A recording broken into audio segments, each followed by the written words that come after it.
Hey everyone, welcome back to another episode of Nomadic Narratives, where we share our van life journey, the adventures we experience, and the incredible stories of the people we meet along the way. I'm Tristyn, your go-to guy for all things outdoors.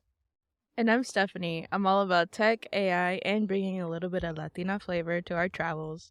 We're so excited to have you here with us for episode 2.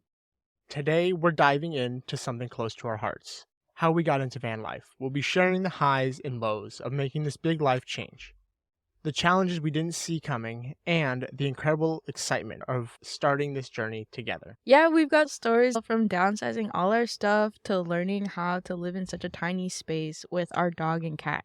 It's been a wild ride, but we're figuring it out together. And we're here to give you an honest look on what van life is really like, because I know that was definitely something I was curious about when we first started. We're also going to touch on those unforgettable first adventures, the ones that made all the challenges worth it. So if you're curious about what it's like to live on the road, or you're just here for some good stories, you're in the right place. Make sure to connect with us on social media, share your own stories, or ask us any questions you have about van life. We're all about building a community of fellow adventurers. So buckle up and let's get started with today's episode. We've got a lot to cover and we can't wait to take you along for the ride. Why we chose van life. So let's start with why we decided to hit the road and live in a van. For me, it was definitely about freedom and getting out of the 9 to 5 grind. I was working in an accounting office. I had the 9 to 5, 40 hours a week. We had a 2-bedroom apartment. It was really nice. We had our own office set up. But then I felt that I was not doing as much as I wanted to do because I was comfortable in my house. And for me, it was just a fun, adventurous way to get rid of landlords, neighbors, because they're obnoxious. Spending more time in the woods, away from everybody, and just getting to live freely with my love and our little fur animals. Our little fur animals. Definitely neighbors, though. Oh my gosh. We've had some interesting neighbors, and I've always lived in apartments. So not having a neighbor to worry about, we're being loud today. No, it's fine. We're in a park, and we have no neighbors, no landlord, and no stupid notes left on your door. Just wannabe cops and actual cops. I definitely think traveling the country was a dream of ours. And I think your dad had a lot of inspiration for that, right? Yeah, shortly before he went to college, him and some buddies traveled through Europe on skateboards, and they made a whole adventure out of it. I don't remember how long they were there, but they definitely had some fun stories throughout it, and it was kind of my inspiration for the whole doing this thing as well for the dad lore, because you're going to need to have fun stories. We're going to need some crazy stories. We're going to need some crazy adventures to teach other people from. And I think it's so cool that he's so encouraging of this. I would think a lot of parents are going to be very scared. Like, my mom is scared for us. But your dad is so excited for you. And I love that. And it's just going to be really fun. Love that there's so many people who have advocated for us to have this type of life. And then the nice part as well, we're just kind of being able to see more of our country, not necessarily to leave the country. I don't think we're going to be doing that. But we'll be able to at least see more than just Washington and the PNW for once. Fair. Yeah, because you've only ever been in Washington, right? Mm-hmm. Yeah, and I haven't traveled much further outside of it. I haven't done much traveling east really at all. Furthest I've gone is Lake Coeur d'Alene, Idaho. Yeah. So it'd be nice to see more than rainforest and mild arid desert. In Idaho. In Idaho.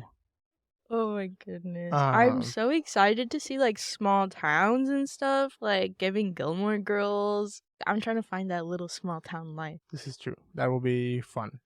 Let's hope they treat newcomers better than the cast of Gilmore Girls. Were they mean to new people? I guess, yeah, they kind of were. Anyone that showed up was questioned. Who are you?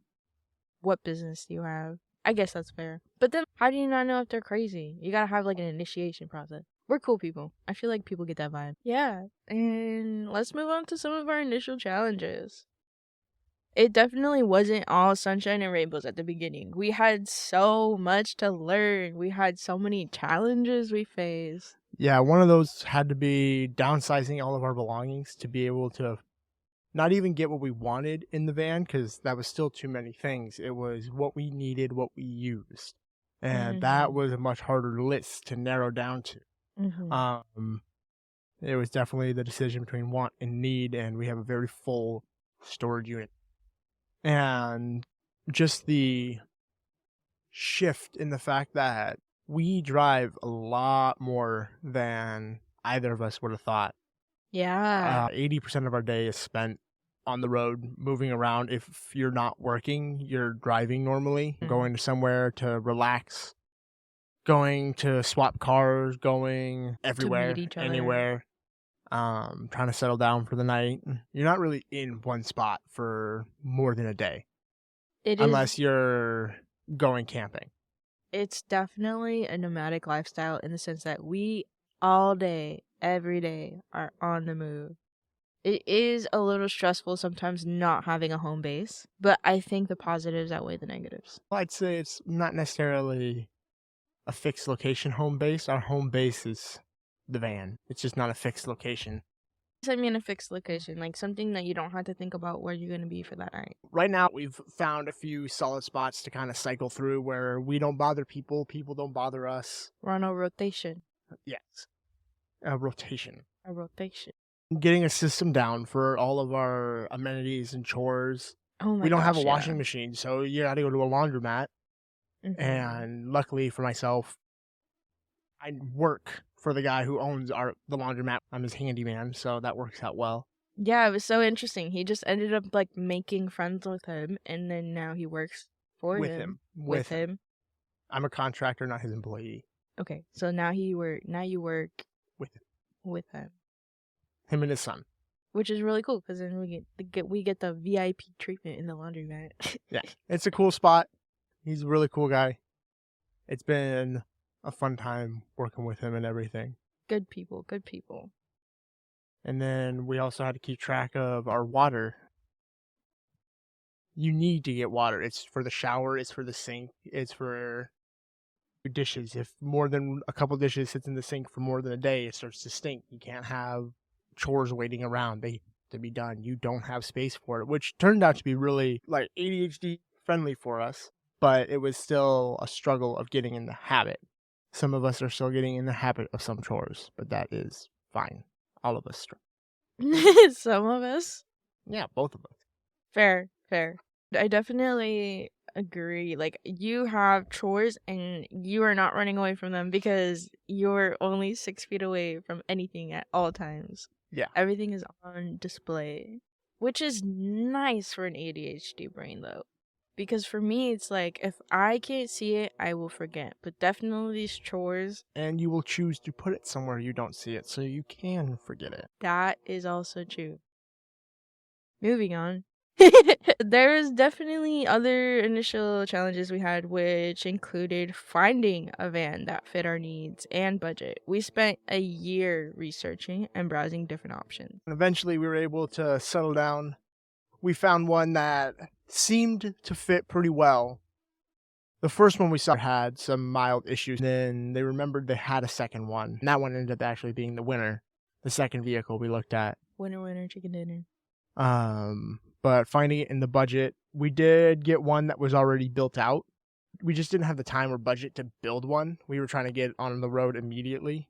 We found one that was pre-built. We're finding ways we want to change it and move things, fix it more to our lifestyle. It was originally outfitted and owned by Cabana, which was a company based out of Seattle. They were like a hotel on wheels during the pandemic. It was experience the van life without living van life. Really cool concept. Really cool concept, but not enough people agreed with that, and they went belly up shortly after the pandemic ended. So their loss was our gain in that aspect. Yeah, we got this really cool ass van, and it's all set up with the inverters. It's got the solar system. It's got max air fan. It has a whole ass bathroom. Like, this thing is really cool. It's got a kitchen in the back. Which is going to be changed because we have so many electronic cooking devices and the charcoal grill now.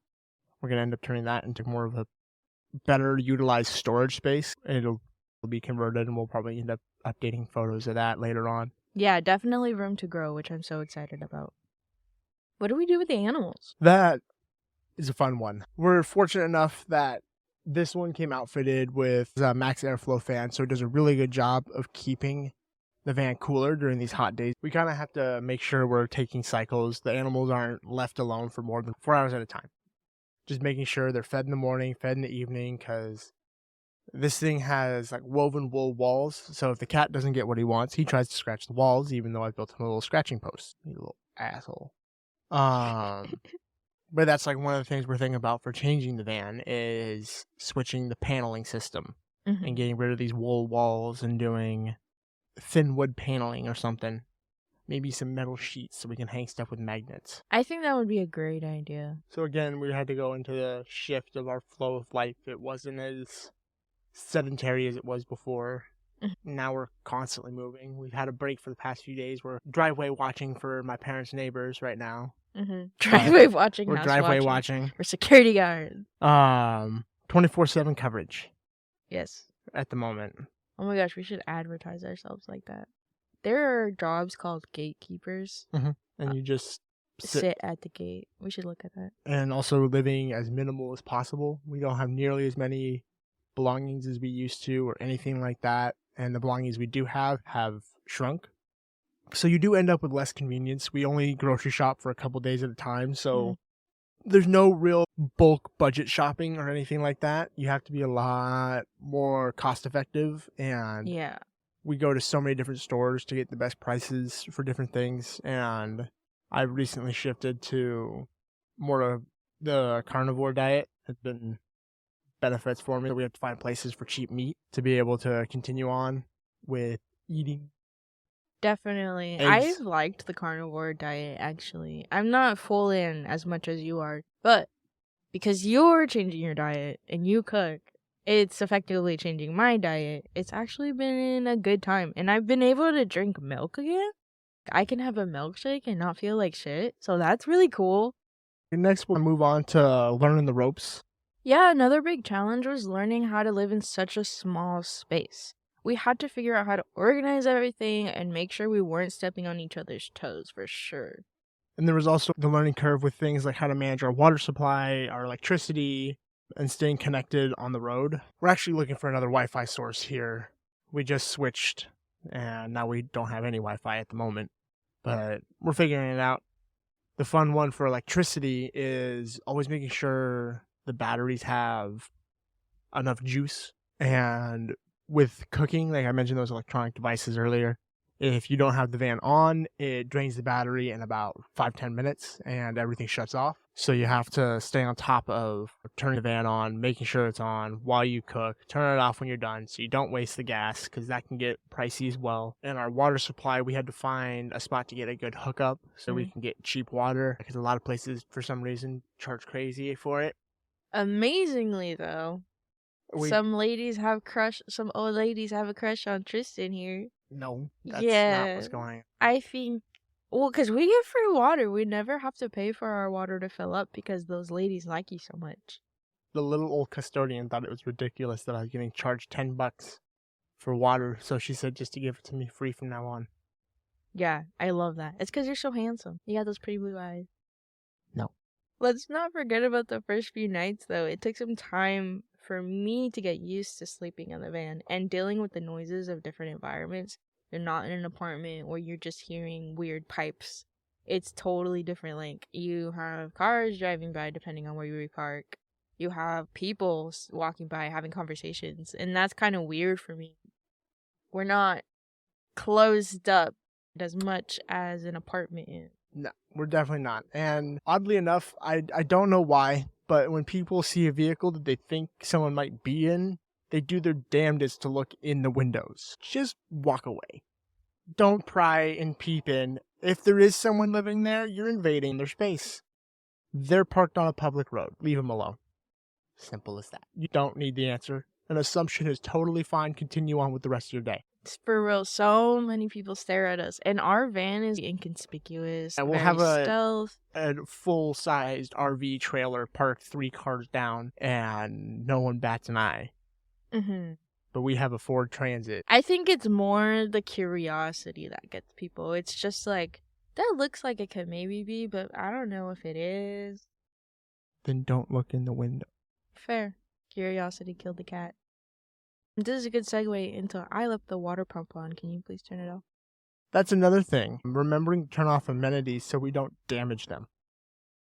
We have little switches and buttons for everything to turn on and off. And the water pump is something that'll break really easily if it's left on for long periods of time without any water going through, because they build pressure in the lines and we could end up with a leak or a burst somewhere. Yes. Hidden in the walls of a van that I'm still learning on how things come apart. Yeah, so that is definitely something we have to keep in mind, and I'm still working on for sure. Over 6 months of living in it, and she still does not know how to turn the water pump off. You left it on your entire work shift the other day. Maybe we should make that button like yellow. It glows when it's on. It's obviously on when it's on. Changing the color, I don't think will do shit for you. I don't know why I don't look at it. It's literally right in front of the sink. Like, if you're standing in front of the sink... bright red on a black background. Yeah, if you're standing in front of the sink, you can't not see it. You just don't look at it. I think I just get so distracted in what I'm thinking about. Another thing to learn was the toilet system. It's a cassette-style system, so it took some YouTube videos and looking up on how it functions, how it works, how to empty it. That was a new one. Yeah. Oh my gosh. We definitely don't say we. You don't deal with the toilet. Okay, you're right. 100%. You don't touch the toilet. You take it out and take care of all the toilet things. We both learned the capacity of that toilet really fast. Yes. But luckily, we have found a lot of legal places for dumping of said toilet. Yeah, so that's really nice. You're way more comfortable and have gotten into the rhythm of things. Like, it's not feeling like a huge task. Like, before, I think we were spending a whole day thinking about it, and now it's just like, okay, it's this thing I need to go do real quick.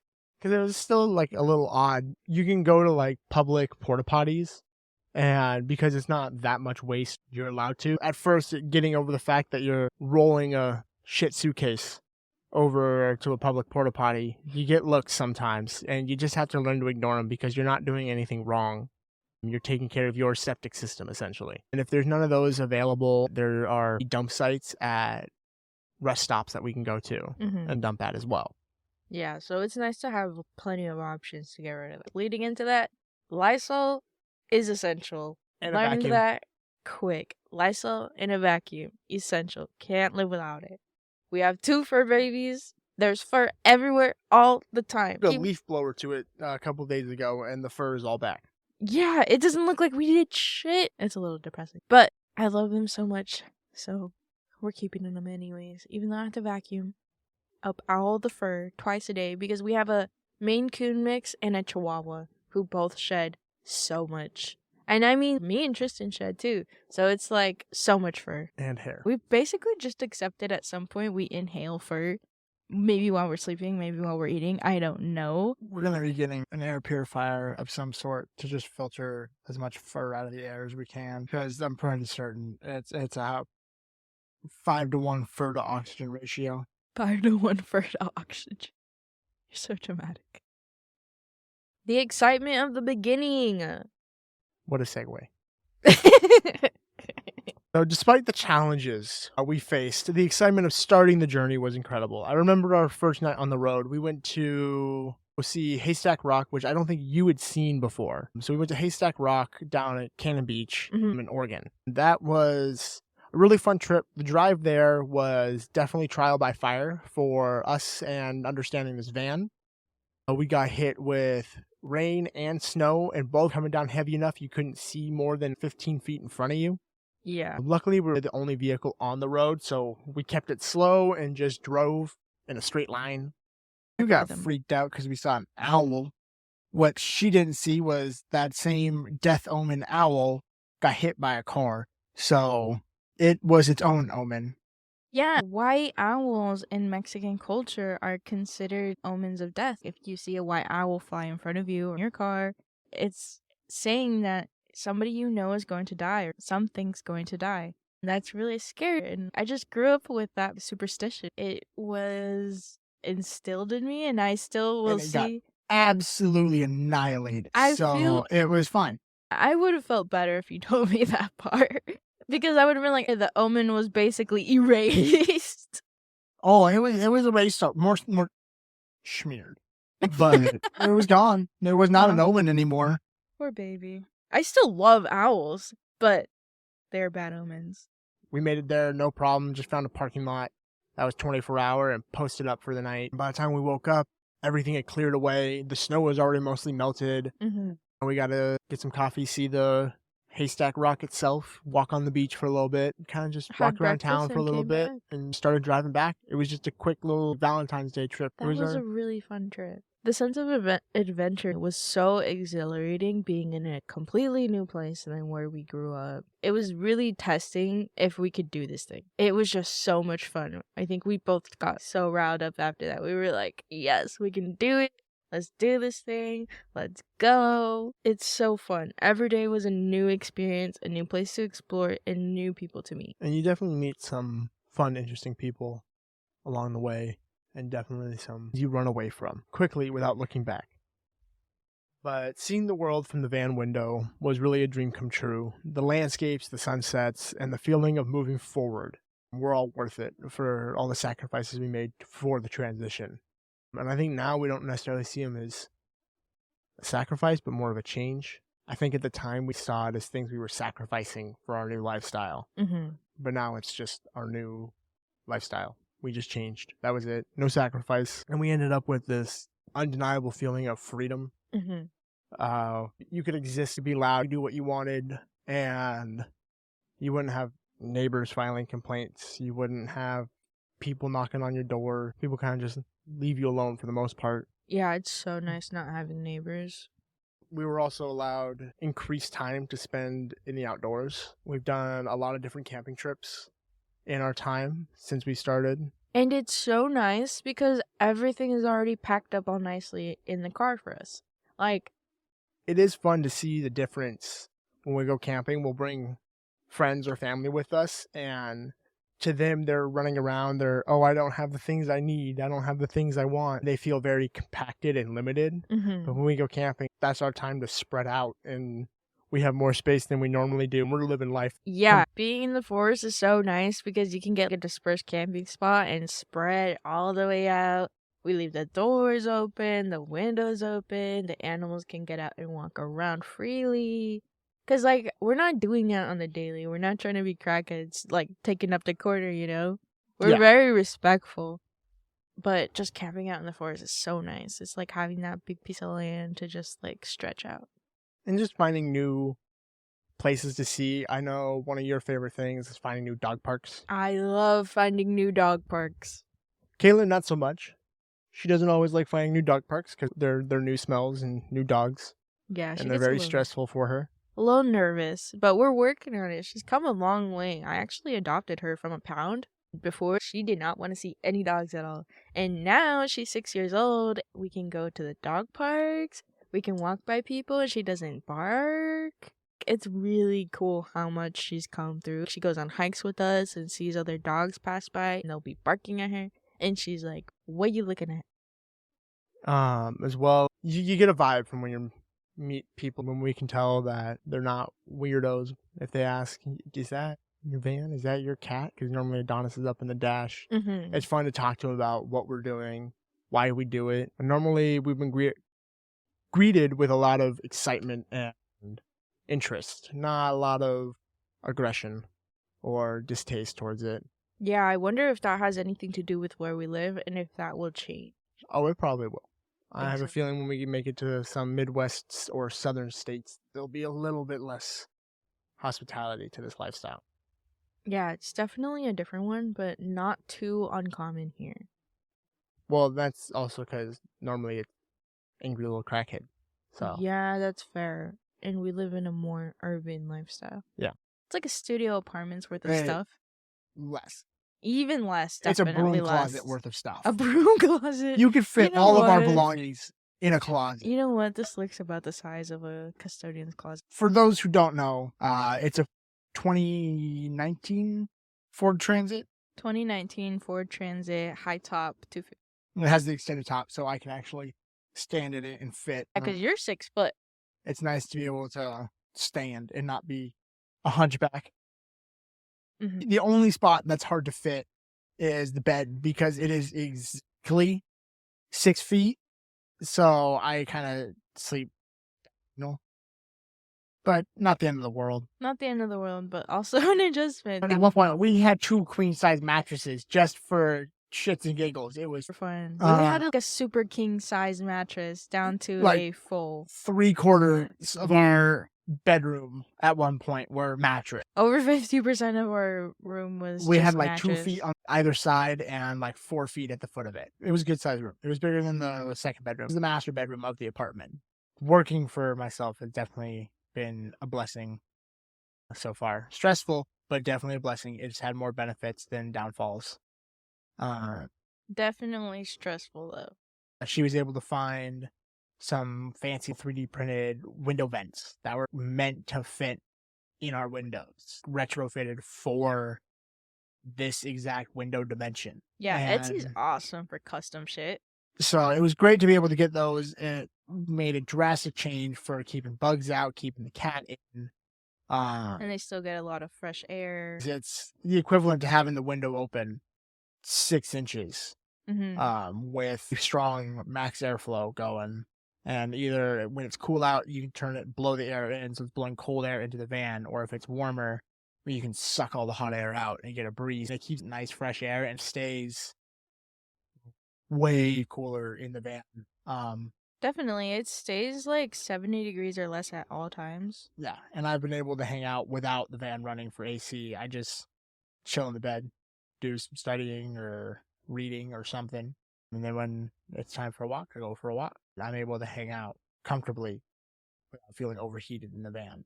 On days where it's 90-something outside, you'd think the van would be miserable. It's noticeably cooler, a good 20 degrees. These walls are like woven wool. So they're great, except for the fact that even though I've built him an awesome rope-wrapped scratch post, our cat still goes for the walls. It'll wake you up in the middle of the night because you forgot to leave the litter box open. He'll start scratching your wall, and it wakes you up immediately. It wakes you up immediately. For some reason, it doesn't bother me. It like echoes in here. It is as loud as someone rapping on the window. He's not that strong. When He's he a hits the big windowsill boy. right here, it echoes up against this glass. It reverberates. It's so loud. I think you can just hear things a lot better than I can, or maybe are sensitive to the sound. Every single time he starts, you're like, you're on top of him. Yeah, he'll be scratching for 3 minutes before you're like, knock it off. And it's the same sound every time. You've heard cats scratch furniture. It sounds like that, but 5 times louder. Because it's only 5 feet away on tight-knit wool attached to metal walls. True. It's not quiet. You hear it well. You're just not tuned into his noises like I am. That's fair. I'm turned into Kayla's noises. Our dog, our 6-year-old Chihuahua, who we also have in the van. Me and her got a system down. Like, she'll whine a certain way, and I'll be like, oh, yep, you're hungry. Oh, yep, I forgot to take you on a walk. Let's go. We communicate pretty well. And she's going to fry her little brain cells. So she goes in the crate where she's going to be safe. She's going to be protected. There's not going to be too much stimuli that she's freaking out and barking at everything. If we lived in the apartment, you put your dog in the crate for a couple hours to make sure they're staying out of the things they shouldn't be getting into. One of our cabinets, 2 shelves. Not sacrificed. They need it. Yeah, we've converted. We converted them. They were like suitcase storage because this was like a hotel on wheels, so you were only expected to have a week's worth of clothes. I actually built more shelves, so we had more clothing storage.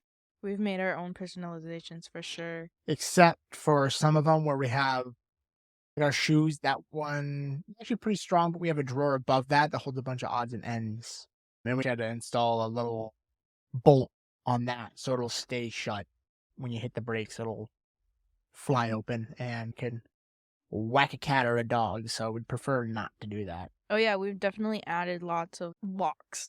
Latches, securities, the hooks. Wall storage is crucial. Not too much in the open areas because I won't fit. Keeps trying to get 3D art that sticks off the wall like 6 inches, and we don't have 6 inches to spare for me to walk around and not rip art off the wall every day.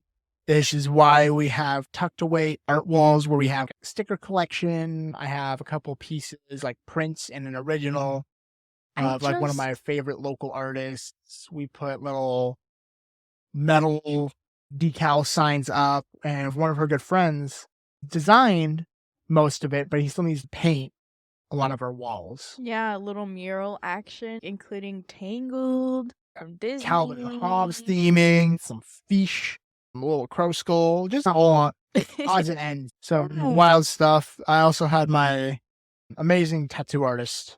He designed a cabinet for us, like just a little door. Really cool stuff. Definitely should have clear coated it sooner. Most of it's faded away.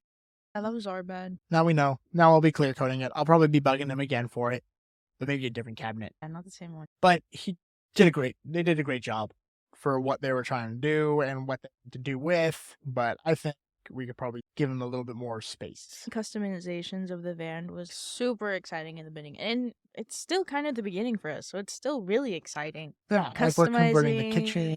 Changing little things so it works for us. Every time like something works out where we add a little like schmutz or when we add a little like a hook or something, it just feels like so like proud of myself. Yeah, we have like mushroom lore that we can get into another time, and it's just definitely very us. We've made it our own, and it's been really fun doing it.